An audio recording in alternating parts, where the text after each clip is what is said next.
Okay, we're here at the end of our 5th day, fixing to start putting this thing together. We spent, well, we had a day off, so we didn't get any video done, but we spent the time doing our candle mining and covering our horn and basically putting sheepskin on our saddle and finishing everything up and rubbing edges. We have every part is made, so when we go to put this saddle together, it's just like going down and then you don't have to stop and build something. So every part of this saddle is done, so when we start putting this together, 3 hours from now, it will be totally, completely ready to ride. So just tell Carlos, have Carlos kind of tell you guys where we went and how much he enjoyed sewing his candle mining and horn cap and his whole new appreciation for saddle making and what the price is and what it's worth. Okay, yeah, just like John said, we did skip a day of video because mainly on the 4th day we spent the day, or I spent the day sewing the candle binding and the horn cap, which is a lot more work than I had anticipated. It's definitely a skill in crafting and sewing, learning how to get your sewing awl angles right and how much pressure to put on the sewing awl. But anyway, that's done, and I'm glad of that. Like John said, we got everything oiled, got our skirts lined with the sheep's wool, and everything's laid out and ready to go. And definitely, like John said, your custom saddle maker's asking price is well worth the money.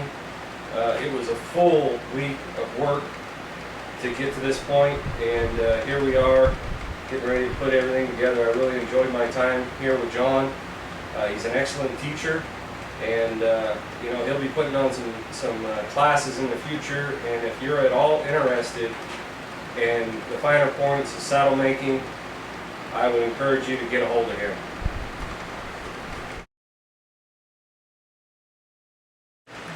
This is our last day. We got everything done.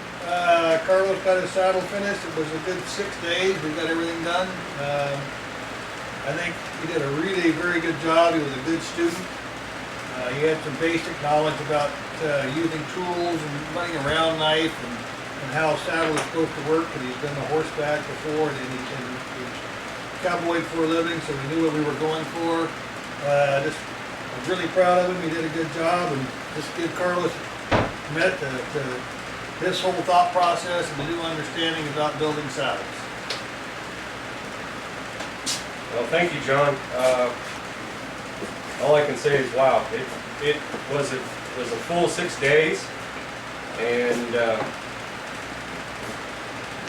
the process was it was a lot more intense than I had originally thought. There's a lot of little steps to building a saddle that a person would not even know about, and it is definitely like work. It's a very rewarding once you get to the end of the process. But I'm sure glad I came, and John, like I said before, John is a really good teacher, and just opened my eyes to a whole new world of leathercraft and the use of tools, and just using leather as a medium for your artistry. It's an amazing natural fiber leather. You can do a lot of things with leather. To think that we started out with just a saddle tree and 2 sides of leather to this point, it's really pretty amazing to me. So here it is. We're done, and I'm gonna go put this on a horse tomorrow.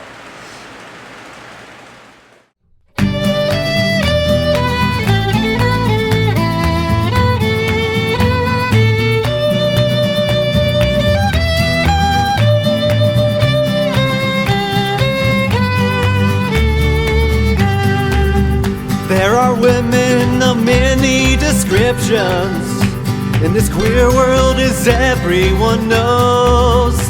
Some are living in beautiful mansions and wearing the finest of clothes. Blue-blooded queens and princesses with charms made of diamonds and pearls. The only thoroughbred lady is my rebel girl. Rebel girl, that's my rebel girl. For the working class, she's a precious pearl. She brings courage, pride, and joy to the fighting.